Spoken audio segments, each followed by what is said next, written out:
Hello, everyone. Good evening. I'm Kara Carmack, the Exhibitions and Public Programs Officer at the New York Studio School, and I'm honored to welcome you to the final event of our Fall 2022 Evening Lecture Series. We're thrilled to have curator Yves Straussman-Pflanzer addressing Artemisia Gentileschi and the wider world of exhibitions on Italian women artists. I'm pleased to share that the New York Studio School Evening Lecture Series is free to the public with support from the New York City Department of Cultural Affairs in partnership with the City Council, the National Endowment for the Arts, the Robert Lehman Foundation, and many individual contributors like you. Please consider making a donation to help keep our evening lecture series free by clicking on the support button on our homepage. This evening's lecture in particular is generously supported by the Samuel H. Kress Foundation. With their grant, they have helped us digitize historic lectures from our archives related to European art before 1900. To celebrate this evening's event, please join us for a reception downstairs in the Clay Room following Yves' presentation. Thanks to those of you joining us virtually and here on 8th Street. We look forward to a lively Q&A after Yves' presentation. For our Zoom audience, please feel free to type in your question using the Q&A button at the bottom of your screen. If you're on YouTube, you may enter your questions into the comment section. Now, I'm delighted to introduce Dr. Yves Straussman-Pflanzer, the curator and head of Italian and Spanish paintings at the National Gallery of Art. She previously served as head of the European Art Department and the Elizabeth and Alan Sheldon Curator of European Paintings at the Detroit Institute of Arts. Prior to that, she served as Assistant Director of Curatorial Affairs, Senior Curator of Collections at the Davis Museum at Wellesley College, where she oversaw the reinstallation of the permanent collection and curated the first monographic exhibition in the United States devoted to the 17th century Florentine artist Carlo Dolci. At the Met and the Art Institute of Chicago, she researched and published on European painting and sculpture from the Renaissance to the 18th century. At the Art Institute of Chicago, she also curated the 2013 exhibition Violence and Virtue, Artemisia Gentileschi's Judith slaying Holofernes.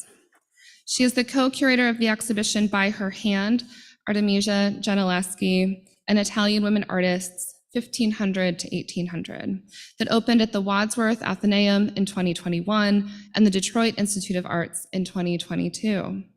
She is an authority on Italian painting in the early modern period and an expert on early modern women artists and patrons.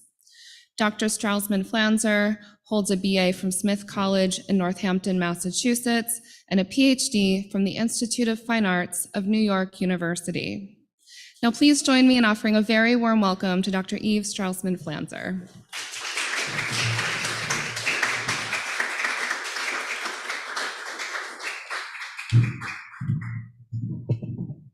Here I am. Good evening. Thanks, Kara, for that lovely introduction. It's such a pleasure to be here with you this evening. For those of you in the audience and those of you out there in the world, greetings. Tonight, I'm going to talk about one of my favorite topics, which is Italian women artists. So, I curated this past year, and it's amazing that it was just earlier this year, By Her Hand in Detroit. It seems actually like years ago now that the show closed. And I'm going to sort of trace that exhibition, but I'm going to give you a little bit of background on art history and the inclusion of women artists, and then particularly Italian women artists that enabled this show to happen. And I think what's important to note is that this show, By Her Hand, was the first show at the two institutions, the Wadsworth Atheneum, which many of you in the audience may know is the oldest museum, civic art museum in the United States, and the Detroit Institute of Arts, which dates from 1885. It was the first show devoted to women from an earlier period at either of these institutions. And so with that, I will commence. Let's see if we No problem. I think we can forward. Pausing for a brief moment.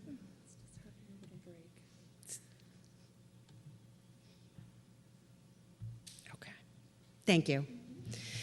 So here's the show that just closed in May in 2022, and I co-curated this show with Oliver Tossman, a curator at the Wadsworth Athenaeum. And, you know, I think it really helps bring everyone into the story by discussing the Guerrilla Girls, a group of anonymous people that have promoted the absence of women in the art world, in galleries, in museums, provocatively. And so, you know, this is one of their most famous posters, "Do Women Have to Be Naked to Get into the Met Museum?" And, you know, it's cheeky, it's funny, but at the time when this was made, less than 4% of artists, as it says, in the modern art sections are women, but 76% of the nudes are female. And I think it sort of lays everything out, right? Where are we? Where do we want to go? It is critiquing it. It's not just sort of, I mean, some people may take that and be like, oh, that's great, but that's not the point.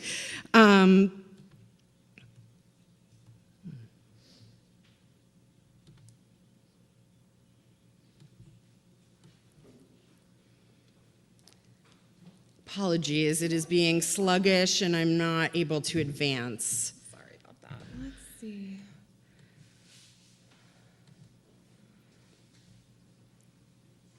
That'll solve our problem. Okay, so these keys should be able to. Great. Okay. Thank you so much for your patience. Sorry about that small technical difficulty.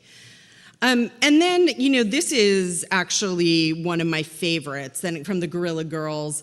You know, the advantages, very sarcastically, of being a woman artist, working without the pressure of success, not having to be in shows with men, having an escape from the art world in your 4 freelance jobs, knowing your career might pick up after you're 80, that's a personal favorite. Being reassured that whatever kind of art you make, it'll be labeled feminine, not being stuck in a tenured teaching position, seeing your ideas live on in the work of others, and you can read the rest. But, oh, I love this one, being included in revised versions of art history. So, you know, as you can see, I mean, it is all very witty, and I think it's a very good way. I think the Guerrillas really hit on a way to connect with the public, to point out the lack of role that women have been artists, they've been patrons. I mean, this is what I've devoted my work to. However, it has not been recognized in a certain respect or reflected in our cultural institutions in the way that it should be. And I still think that there's work to do. Things have certainly gotten better, and By Her Hand is testament to that, but there is still a lot more work to do.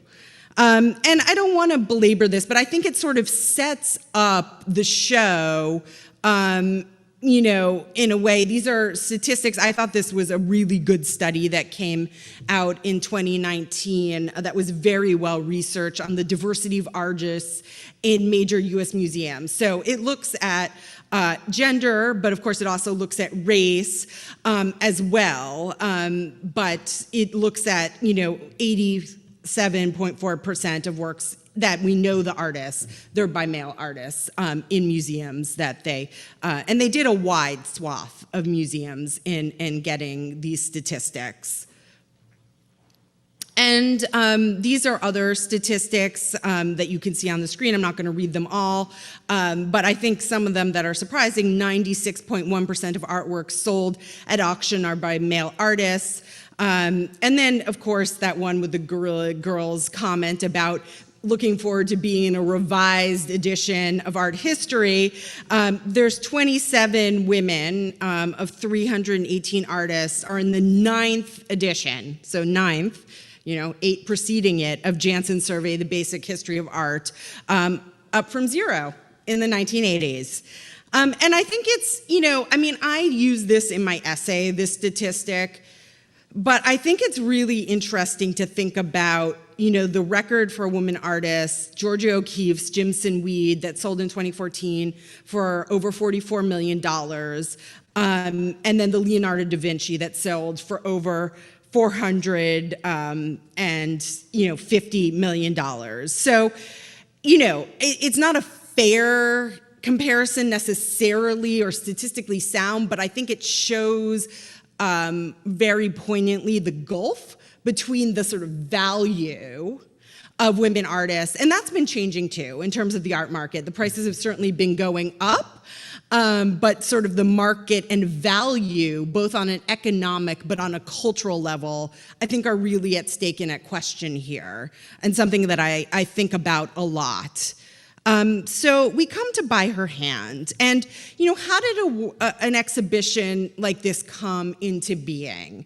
This exhibition came into being in a rather simple way. We're always speaking to our colleagues. I feel really being as successful as a curator is about relationships and networks and, oh, what are you working on? Oh, should we think about collaborating? And, I would say about 95% of these conversations don't lead to a project. But in this instance, Oliver and I, my co-curator, were discussing the fact that the Detroit Institute of Arts and the Wadsworth Atheneum have these fantastic paintings by Artemisia Gentileschi. And what if we use these works as a foundation to create a larger show, bringing people in with the name of Artemisia Gentileschi, because I do strongly feel now, as a specialist of 17th century art, that even more so than Caravaggio, I think that she is more widely known, especially outside of art circles. She's sort of been, taken into sort of the realm of popular culture, if you will. And so, using her as a foundation and these two incredible works to then introduce the public to 17 or 16 other Italian women artists of the period to show that she was not alone, and to say that, this story of art history has been written in a certain way. And for me, it was really powerful when, in Detroit particularly, the works went up, and to have these women artists from the early modern period take over the space. I started out even when I was in graduate school, and I was told by one of my advisors that you cannot work on women artists or women patrons. That is not a topic. And so, and that wasn't that long ago, And so to then have the opportunity where institutions are now clamoring both to acquire but to do shows, I'm really hoping that there'll be longevity in this interest, but I'm certainly seizing the moment while I can. And so what I was really also interested in doing in my essay, this is my essay for the catalog, and I gave a copy of the catalog to the library here, so if anyone wants to reference it or dig a little deeper, you'll have a copy here.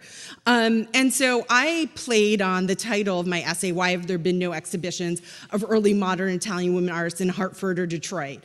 And that's a play, as many of you in the audience will know, and out there in the virtual realm, on Linda Nochlund's seminal 1971 essay, Why Have There Been No Great Women Artists, right? And so I was sort of asking, why have there been no shows devoted to Italian women artists or women artists of an earlier period in Hartford or Detroit? And what I sought to do in my essay was to do an appendix. In a certain way, the thing that I'm most proud of in this essay is to put together an appendix of Italian women artists in exhibition history, right? And what's fascinating, you'll see here, and actually, I don't know that I tallied it in my essay. And so actually when I was putting together this lecture, I was like, actually, how many are on here? And so I tallied it for this lecture. There are 38, and it's growing, but it stopped when this went to press. So there are some more that could be added, but I'm just counting what was here when the publication deadline came forth. And what's fascinating, and maybe isn't gonna be so surprising, and it's hard to see, but I'll just say that you see a wealth of shows in the 1970s, right, as part of the second wave of feminism in Europe and the United States. And then you see the next wave in the 2000s, right? So you see the next wave come, and then particularly in the last decade and a few years, not coincidentally, I think, coinciding with issues of Me Too, you see another surge and concentration. So it was very interesting for me to see these like pockets of interest and trace them. And so that record is here. And, you know, honestly, I did the best I could. But what was fascinating is the first exhibition that took place actually at the Walters Art Gallery, Old Mistresses, Women Artists of the Past. There was no catalog. There was just a Xerox pamphlet, and then there was a bulletin for the museum that was like posthumously published about it. So that was the record of it. So just to think of the apparatus surrounding what to me is such a milestone show is fascinating. So I was very pleased that we were able to celebrate the show in Hartford and Detroit with a publication fitting the occasion. Now, as many of you may also know, I never know, this is like, you know, famous, this show to me. I did not see it because I was actually born in 1977, and my parents just didn't have, they didn't take me to Brooklyn, even though I was born right here, Manhattan. In any event, this is Women Artists, 1550 to 1950. It was a show and really a groundbreaking effort. So the way it was divided is that two scholars, Linda Nochlin, who I referenced in that famous article, did the later material, and Anne Sutherland Harris did the earlier material. And it's sort of fascinating to read out loud their intention in doing this show. And what you're seeing on the side here are actually installation shots from the Brooklyn venue. So it started in LA at LACMA. And the reason why this show happened at all is because there were protests there that there wasn't enough representation of women artists. And so the first thought of the then director, Donahue, was, okay, well, let's do an Artemisia Gentileschi show. And he tapped Anne Sutherland Harris, and she said, no, wait, let's do something larger. And it's fascinating. I mean, the show journeyed, it was in Los Angeles, it had a venue in Texas, it was in Pittsburgh, and it was in Brooklyn. So it's also interesting to think about the cities and places that it went. I always am fascinated in what shows happen in Brooklyn versus what happens at the Met. We can discuss that in the questions if we want, but I think it's really fascinating. And their intention in assembling these works by European and American women artists, so that's important, it was European and American, is to make more widely known the achievements of some fine artists whose neglect can in part be attributed to their sex, and to learn more about why and how women artists first emerged as rare exceptions in the 16th century and gradually became more numerous until they were largely accepted a part of the cultural scene. What was fascinating too in reading further literature surrounding this show is a lot of people said, well, we're going to do this show and then we won't have to do it again. We'll be done. And, you know, from the vantage point of, you know, quite a period of time, we're going to be edging on to 50 years soon. There's a lot more work to do, both in society, I would say, as well as in our academic and cultural institutions. But what's important is that this was a show that was a group, a mixed show. So I make a distinction in my essay of thinking about sort of mixed shows versus monographic shows, right? And, you know, there's sort of an ebb and flow of one and the other. You know, then the next sort of wave, and things were really kicked off. I don't know if any of you had the opportunity to see in the early 2000s the Orazio and Artemisia Gentileschi show at the Met. That was my first graduate seminar I took with Keith Christensen at the Institute of Fine Arts, was for this show, and I actually gave public tours of the exhibition. And what was fascinating is my colleague, they divided it. He gave public tours of Orazio, and I gave public tours of Artemisia. And now thinking back, and it's really funny because we now both work together at the National Gallery of Art, but I would never agree to that now. You know what I mean? But it didn't occur to me. I was more just frightened because on my first tour, 250 people showed up. I was a little nervous. Anyway, so this really set off a wave of, first of all, I would say, interest in Artemisia Gentileschi, who of the women artists I'm going to discuss tonight has by far had the most shows. But there have been other important shows. I'm showing you one from the 2000s devoted to Elisabetta Serrani, who I'll talk about later on, a monographic show, but it was only in Italy. It was in Bologna that I also had occasion to see and really was life-changing for me. I've always felt that the opportunity to see a monographic show, there's no book, no nothing can take the place of that immediate experience of going to see a show in person. Now, the other one is going back to the mixed, and it's sort of interesting, and this seems like I'm kind of tooting my horn, maybe I kind of am, so I don't know, I almost took this out. But anyway, the New York Times described By Her Hand as the most significant American show of the Italian Renaissance and Baroque eras since 2007, and I sort of put it in because the next show of mixed was at the National Museum of Women in the Arts, which some of you may know is an institution, private, unlike all of the federally funded public institutions in DC, devoted to the exhibition, preservation, and exhibition of women artists. And so it's also interesting, and I also went, I remember vividly, never knowing I was gonna live in DC, but going and making the pilgrimage there to spend one night so I could be immersed in the show then, and it was an amazing opportunity. And this publication, and having seen the show, for me, then, was really the touchstone for the show I just recently did, and thinking about, okay, there are some overlapping works, but who are the artists that we now know that we didn't know then that we want to expand the story? And one of the things that I've also really tried to work on, it was a little hard because finishing the show was during COVID, was trying to do technical analysis, imaging, of as many of the works as possible for our show, because I don't think that there's been enough focus on the making part of works by women artists. It's sort of been enough in those early groupings when I look back at the Women Artists show from the 70s and saying, well, here these women are.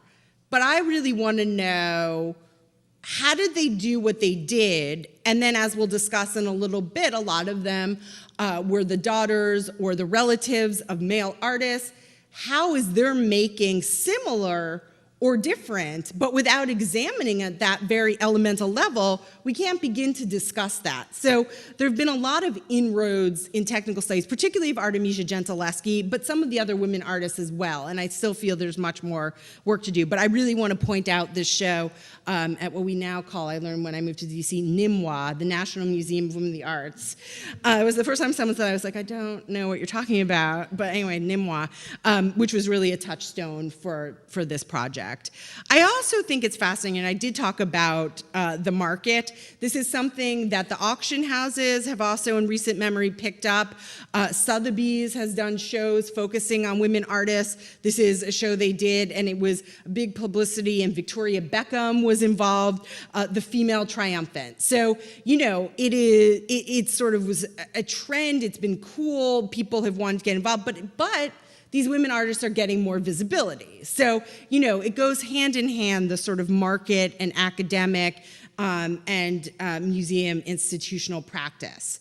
For Artemisia Gentileschi, as I said, there have been the most exhibitions. There have been 7 exhibitions in the past 30 years. And in fact, this wasn't on my list because this show just opened at the beginning of December, December 3rd, but there is a show devoted to Artemisia Gentileschi in Naples. I wrote the intro to the catalog, and there's going to be a study day that I'm going to go to in March.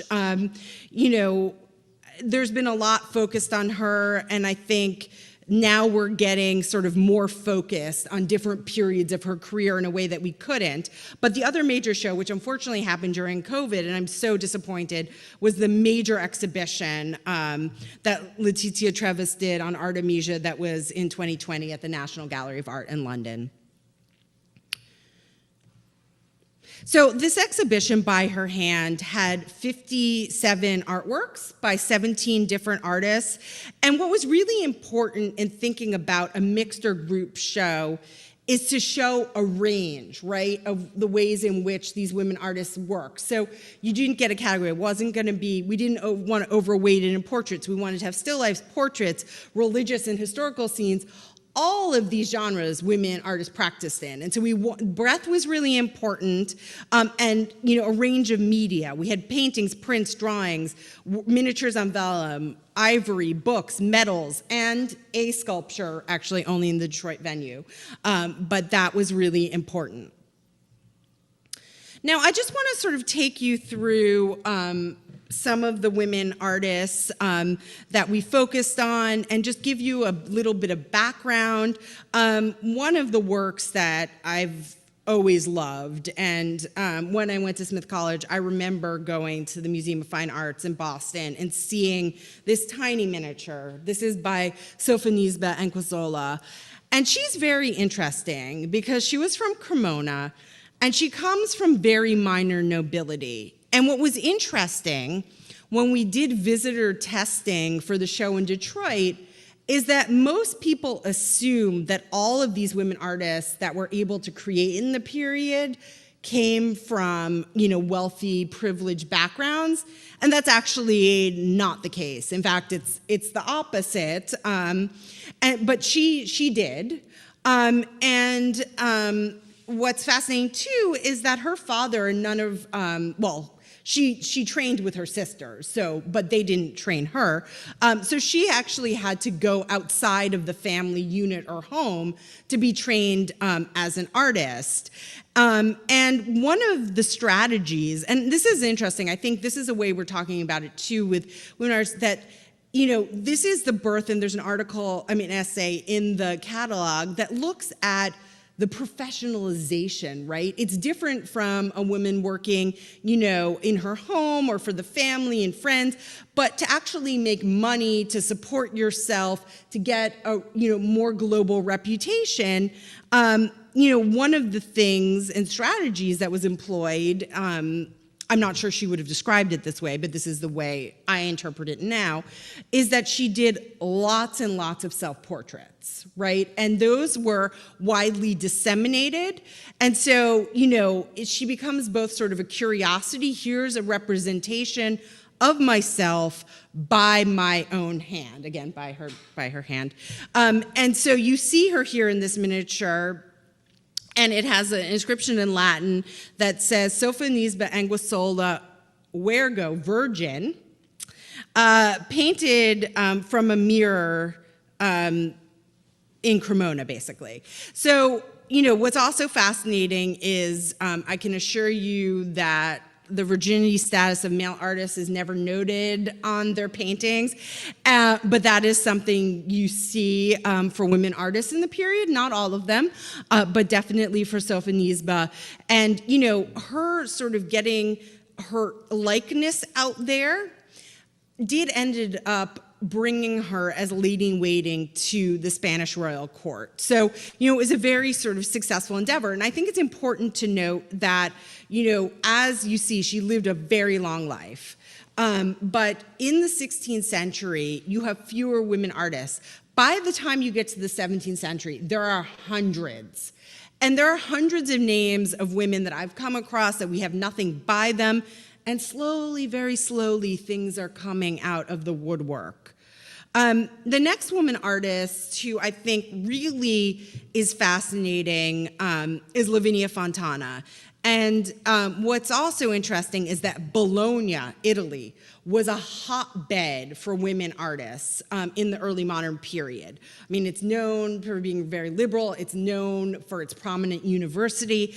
But Lavinia stands out for many reasons. One, she her father, so this was more typical. Her father, Prosper Fontana, was an artist who worked in the Mannerist style. She trained with him. But then she, not coming from nobility, marries into very minor nobility. A man who was, by all accounts, an artist, but we don't have works by his hand. And what ends up happening is because she is so successful, he basically manages the household and the business, but she is the breadwinner for the family. And the statistic that always makes everyone gasp is that she had 11 children. And they did not all survive, but nonetheless, I think it's important to sort of think about that. And what's amazing about her, and we're very lucky, so I urge you, someone was saying just that they were at the Morgan today, but they have this amazing album of drawings. And these are the earliest drawings by a woman artist that we have surviving that's at the Morgan Library and Museum, and we were able to borrow it. And this is her self-portrait image from that volume that I'm showing you. But what's fascinating is that she worked in every genre. So, she did religious paintings. I'm showing you a Holy Family here.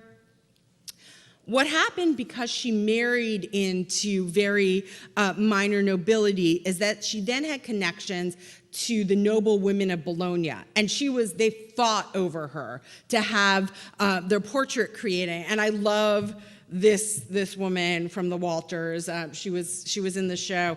She does not look pleased. She just does not look pleased. And I had her at the end of the room, like really staring everyone down at the end of the corridor.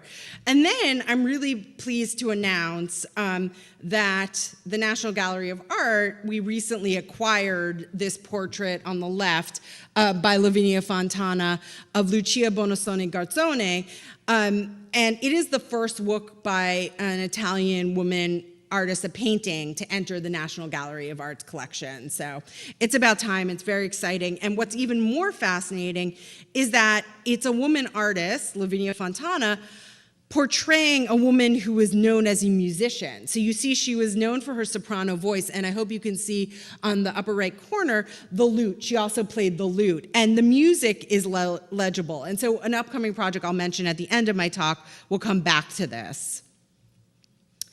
The other important thing that I want to show is that these women also did major altarpieces. So unfortunately, in the case of Lavinia Fontana, and a lot of them, they're still in situ in Italy. Logistically, we weren't able to bring, but I sort of brought that into the space of the exhibition through a print after a now destroyed, because there was a fire in the church in San Paolo fuori le Mura. It was destroyed, but we have a print of this over 13-foot altarpiece that Lavinia Fontana did. So I'm showing you a representation of that just to give you a range of the work.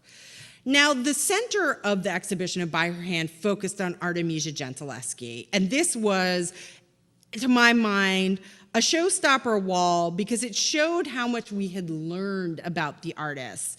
For those of you who are not familiar with Artemisia Gentileschi, she was born in Rome in 1593. Her father, Orazio Gentileschi, was a painter. She trained with him, in addition to some others, including Agostino Tassi, and there's the famous story that he took advantage of her and sexually assaulted her, and there's a famous court trial. So a lot of interpretation and focus has talked about this early Roman period and how her sort of dealing with trauma has been expressed in her later work. That's something we can talk about, but I'm just giving you a narrative of how she's been talked about. This was not the focus of the show. What happened, though, after this court trial in Rome is that her father has her married off and moved to Florence.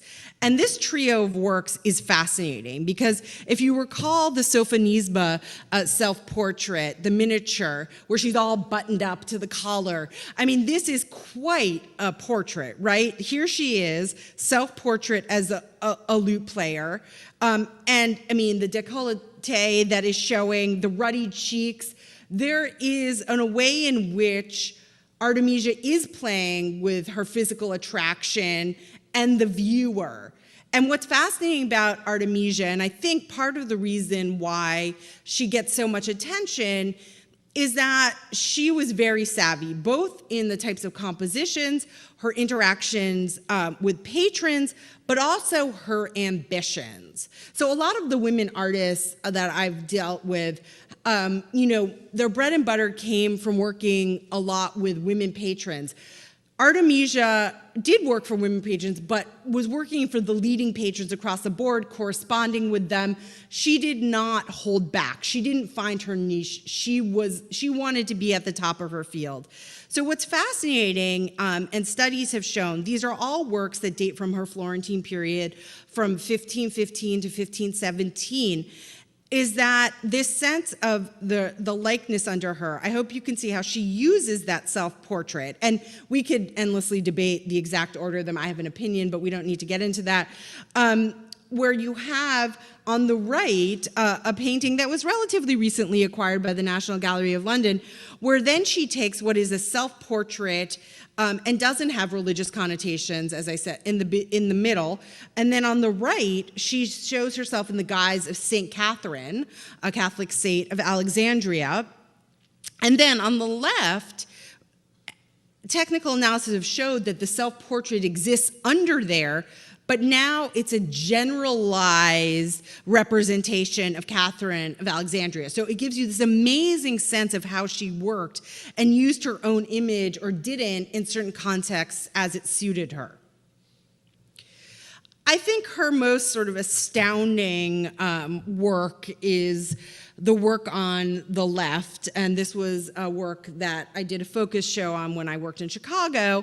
It's Judith slaying Holofernes, and it's funny because I've looked at it so much, but even in recent memory, I've had people gasp when they see it. Like if you don't know this work and you come around the corner, it is violent, it is visceral, it is dramatic. So, for those of you not familiar with the story, the Assyrian general Holofernes is set to decimate the Jewish people, and the widow Judith basically dresses up in her finery, goes to the tent with his tent, Holofernes' tent, in her finery with her maidservant. He becomes drunk, and she uses that opportunity to behead him. But a lot of artists, show other moments, like the moment after. Artemisia is showing the moment of decapitation, what that entails, and she's making a point. I mean, this was likely commissioned for the Medici, and one of the later Grand Duchesses relegated it to a dark corner because they were just so horrified.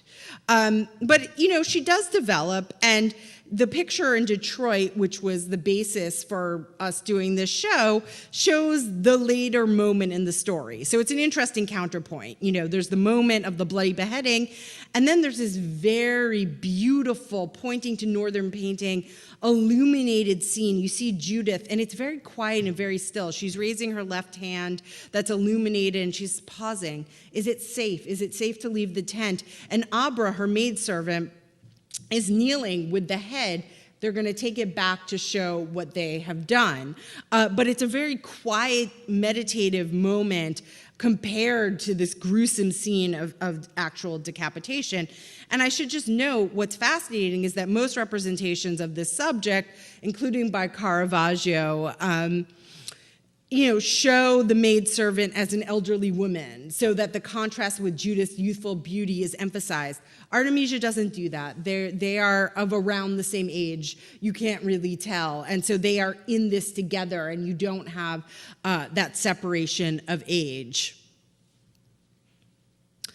What was also interesting in the show, and some people critique this, is that we did have two women artists represented by their husbands. Because in the case of Virginia d'Avezzo, she was Italian and she was married to the French artist Vouet.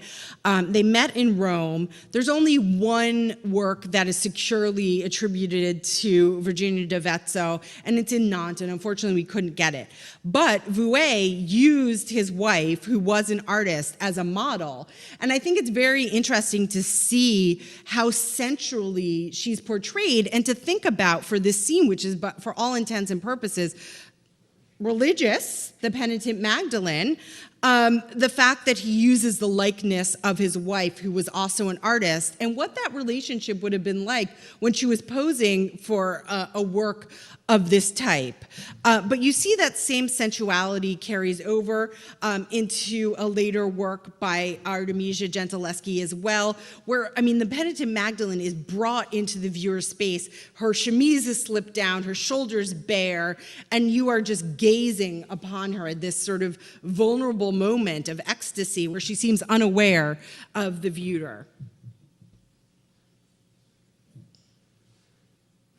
One of the other things I think is really interesting with Artemisia Gentileschi is to think about the moment of a scene that she chooses. So this was a very uncomfortable scene, and for those of you who are familiar with Lot and his daughters, basically they think that they're the only people left alive, and they get their father drunk, and they sleep with him, and they have children to continue the human race. So it's a very challenging subject, I find, and writing this label actually took some weeks. But what's interesting is that compared, and I'm showing you on the right side, a version of the subject by Vouet, where you can see he just goes full into the sexuality of the scene. In Artemisia's version, all the women are covered up. It's very tame. There's this amazing echo, I find, that's almost balletic in the limb of one of the daughters that echoes the father, that's sort of suggesting what might come. But it's interesting to think, if or how her role as a woman artist played in her interpretation of the subject as opposed to, she was very close with Vouet. Vouet painted her portrait. They knew each other. I'm not saying she knew this work. I'm just saying there were choices in a composition, and she made this choice in one of her later pictures, a Neapolitan work. In terms of other Bolognese women artists, again, I can't champion Elisabetta Serrani enough. This work it's in DC at the National Museum of Women in the Arts, and I think it's fascinating because all artists earn their bread and butter with Madonna and Child compositions, but it's fascinating to see how each artist imbues this subject that was so commonplace with their own personal touch. So, there's just such a delicacy and tenderness in the way that the woman figure is holding the child. I find it beautiful. And when you see this in person, the facility and the whites, it's luscious and creamy and milky. So I urge you all to come to DC and see it at some point. Again, like Artemisia, this is a subject, Portia wounding her thigh, that maybe some of you are familiar with from Julius Caesar. The story, she was the wife of Brutus, who assassinates Julius Caesar. And, she knew her husband, something was going on. He had a secret. He wouldn't tell her what he was up to. And so basically she wounds and pierces her thigh, showing that if she can withstand the pain, she can be deemed trustworthy with this secret. Now, other artists do represent Portia, but usually it's her suicide at the end of her life where she swallows hot coals. Elisabetta Serrani in 1664 shows what I think is such an audacious representation. You see Portia's dress hiked up, her thigh, leg bare. You see the tools she's used to just pierce, held aloft, and blood trickling down her leg, and that is the focal point of the scene. Again, as I said, a lot of these women artists worked for women patrons. This was the case with Elisabetta Serrani. I actually did my dissertation on Vittoria della Rovere, and she actually was the recipient of this work, this Amorino. And Vittoria was going to get another one, but unfortunately, at a very young age, Elisabetta Serrani died. And was not able to complete the commission. Now, this is another subject, and I keep thinking about it. There has not been an exhibition devoted to women who worked in sculpture in the early modern period, and that's something I've been starting to talk about. This is a work we were able to acquire in Detroit. It's fascinating. It's by an artist, Caterina de Julianis, who worked in Naples. It's 18th century, and it is basically a diorama. So it's the penitent Magdalene, who we've seen before in this talk.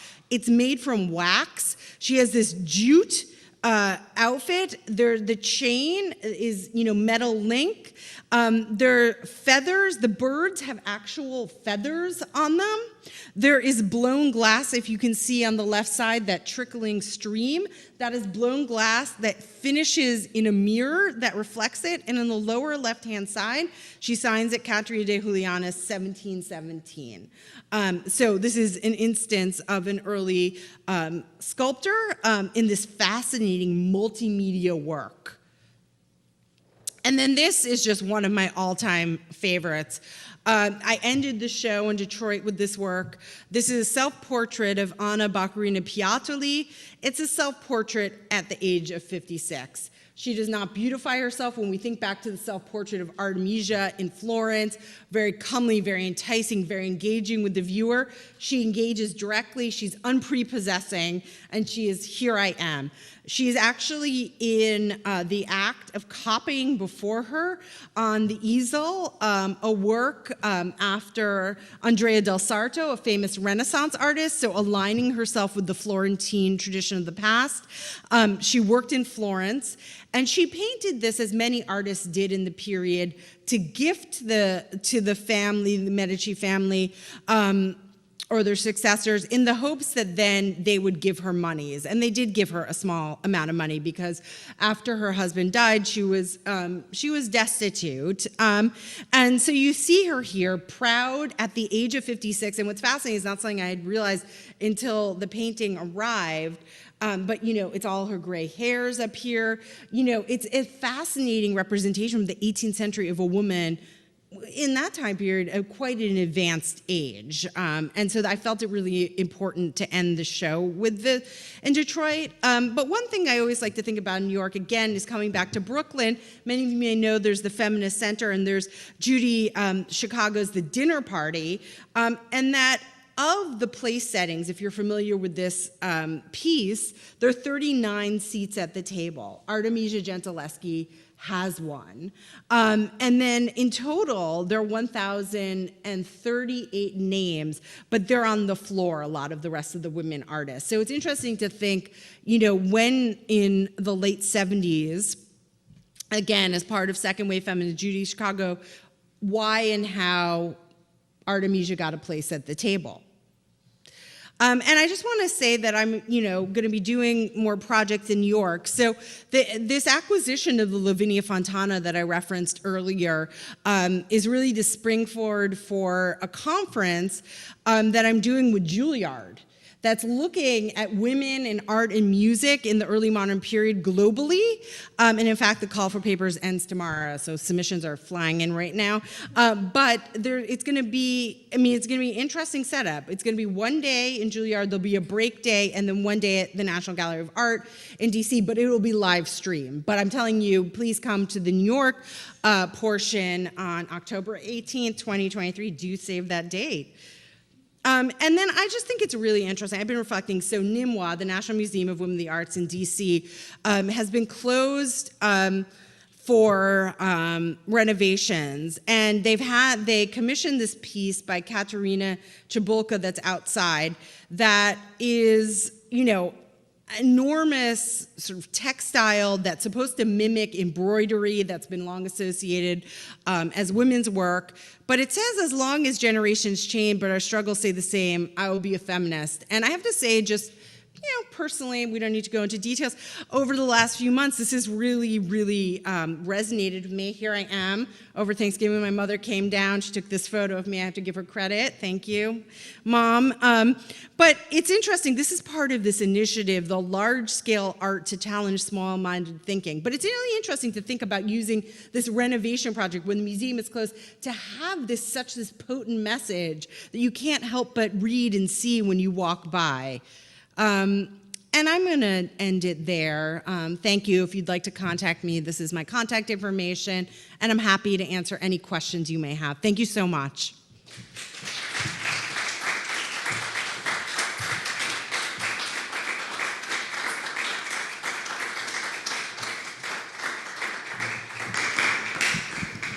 Thank you. Incredible. Do we have any questions from the audience?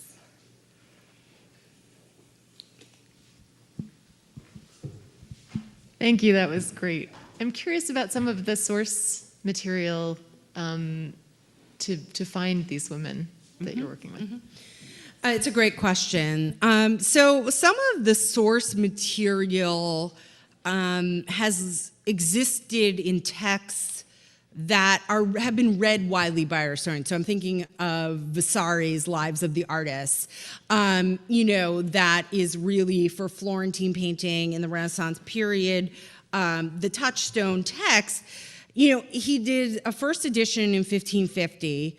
It lists one woman artist, that's Properzia de Rossi, and then there's over a dozen in 1568, the second edition, right? So some of, the early work was mining that. Then a lot of later work is archival. So, I found mentions in the archives, certainly in Florence, I can speak to that, but in other places, mentions of women artists. I found a woman who was on the payroll, listed as a painter for the Medici family in the 17th century, that just hadn't been focused on, right? So it's like it's there, it's in the documents, either published or primary that exist. But then the challenge is really linking it up. And I can't speak too much about this because I'm fingers crossed this is going to be an acquisition in January. But I will say what is so satisfying is that, I had mentioned in my dissertation of this woman artist, Florentine. We have documents for her, but no known works.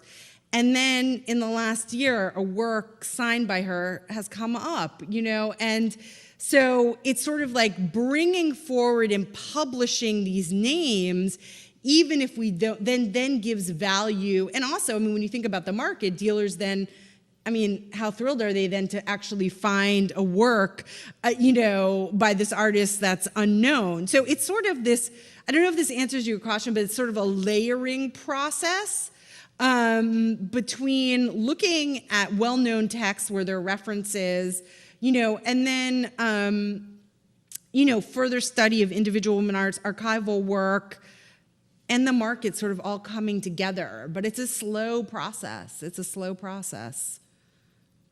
Thanks.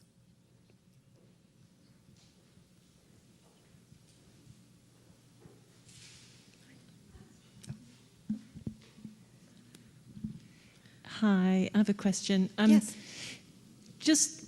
I'm really enjoying your presentation, and it was great to see so many fantastic female artists.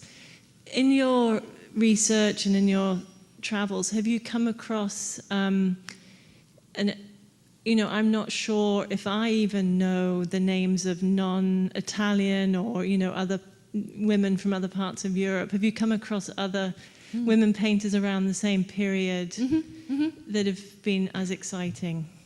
Oh, yes, definitely. I'm an Italian painting specialist, but I don't mean to suggest that there weren't women artists working across work, because there were. So, I think a very interesting example is a 17th century woman artist working in the north, Michelina Vautier, who there was just in the last couple of years a show devoted to her, and now she's hot, and all the dealers are trying to sell her. In England, you think of someone most famous, Mary Beale. So yes, I won't say in every country in Europe, but in Germany, in the Netherlands, there were women artists. Now, the structures of those societies, and that's a whole other lecture, possibilities and potential worked in sort of different ways, right, in the different cultures, but there are women artists that worked in this earlier period across Europe.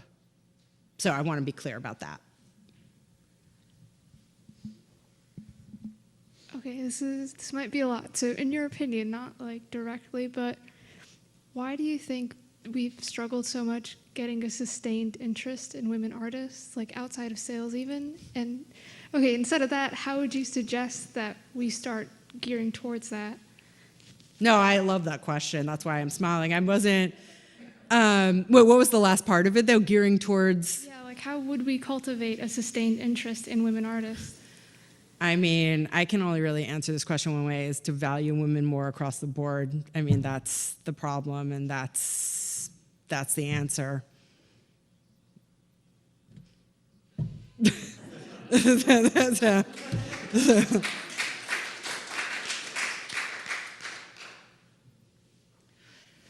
Eve, we have an online question.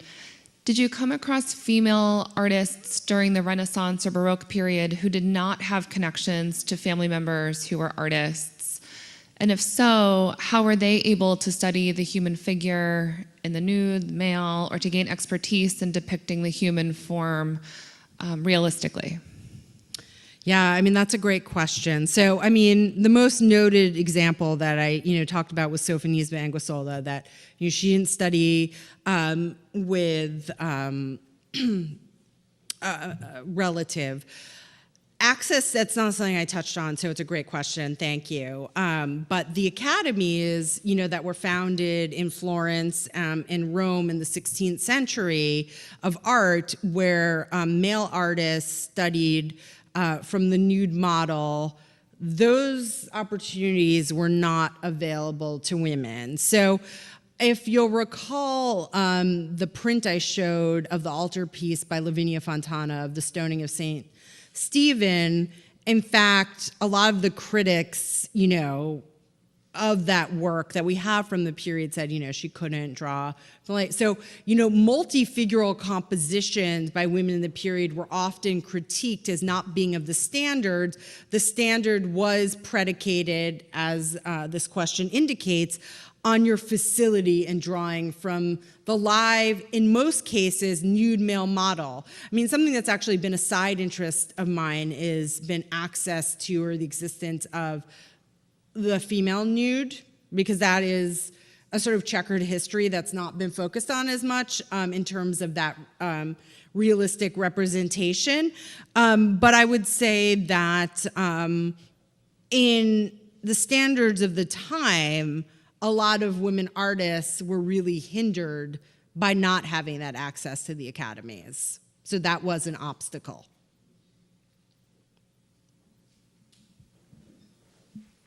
I should clarify that by saying that they were sometimes paying members, but they weren't able to attend these life classes. So there was membership and enrollment that we see in some category, but they didn't have full access of membership, like the male members of these academies.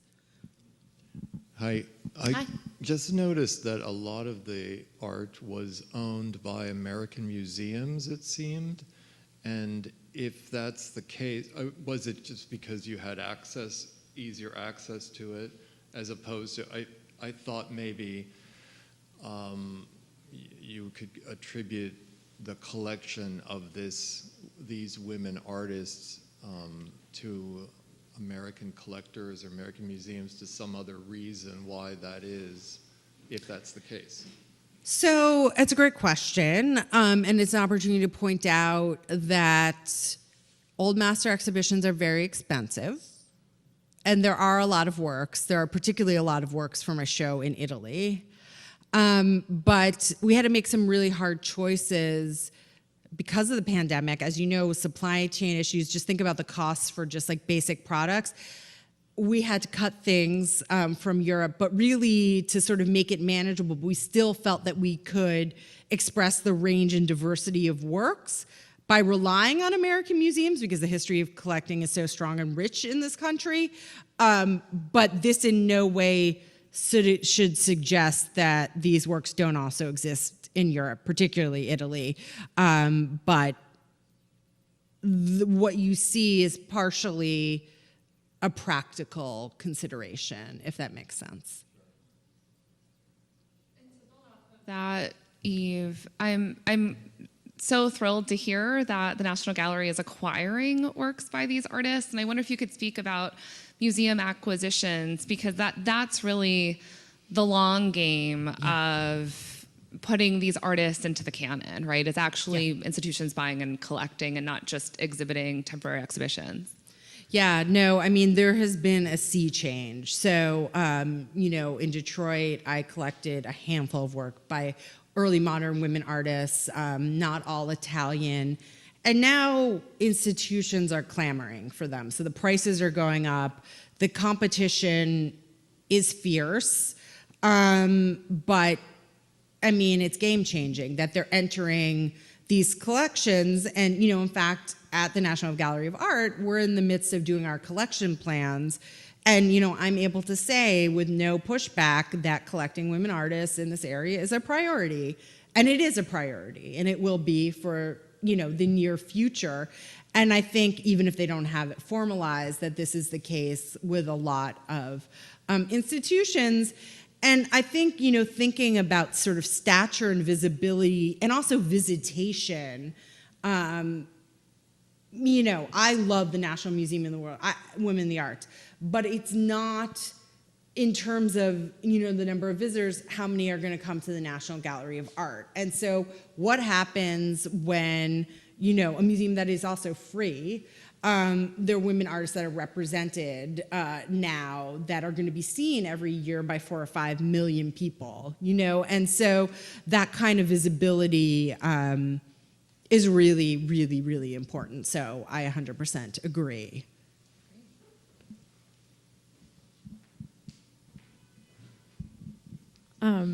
It's more of a comment. I'm from Alexandria, Virginia, and I grew up and going to the galleries in Washington, D.C., and I love the Museum of, oh my gosh, I'm going to mess up the name, but the Women's Museum. Yeah, the Women's Museum. Yeah, it's really exciting for me to hear from growing up around there about the National Gallery of Art and the Women's Museum, because it is, I actually didn't go there growing up because I had several siblings, and we couldn't afford to all go to a private museum like that. Right. Mm-hmm. So it's super exciting to hear that, and I love that giant piece of artwork on the side of the construction. I wish that there were more things like that here in Brooklyn, or like in New York with the things that are under construction. But do you think that with the new acquired works that you'll have, would this show ever go into the National Gallery of Art, or would something on a larger scale like that, do you think that's possible? Oh, it is possible right now. So stay tuned. Okay. No, I mean, I'm not saying this show, but other Yeah. projects in this vein.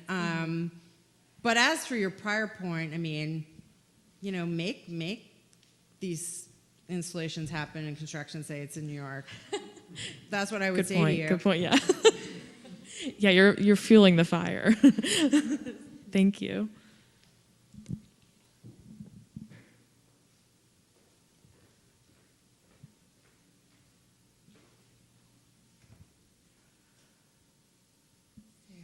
It looks like we have another question online. One question is about the Vasari corridor. Yeah. And the question is, when was the custom of having a self-portrait of an artist in the Vasari corridor introduced? Mm-hmm. And is there one of Artemisia in the corridor? Yeah, so the Vasari corridor happened under Leopoldo de' Medici in the 17th century.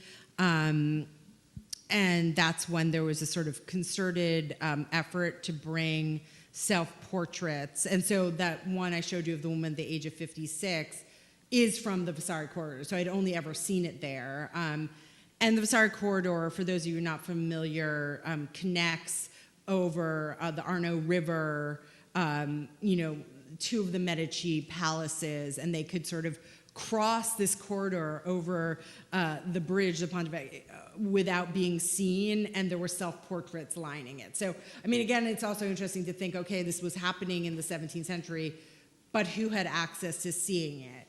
And no, there isn't an Artemisia self-portrait in that corridor. Are there any works by women in the corridor? Oh yeah, the Anna Boccherini, Piattoli. Yeah, there are a handful of works by other women artists in that corridor. Yes. Thank you. Do we have any other questions?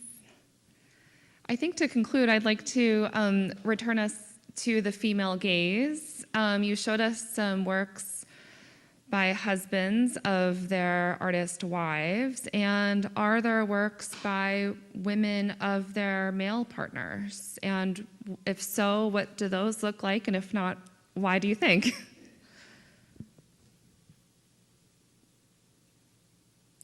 Off the top of my head, from this period, And if anyone in the audience is thinking about something, I can't think of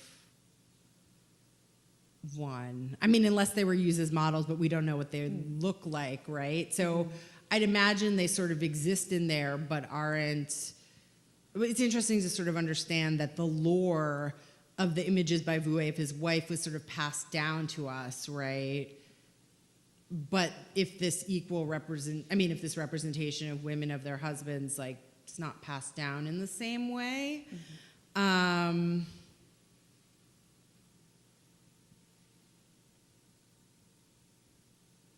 need to chew on that question. It's a really interesting one. So thank you for it. But why?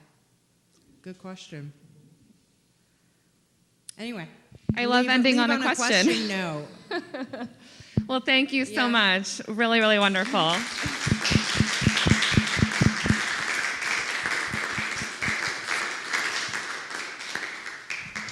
And please join us downstairs for a reception in the clay room if you have time.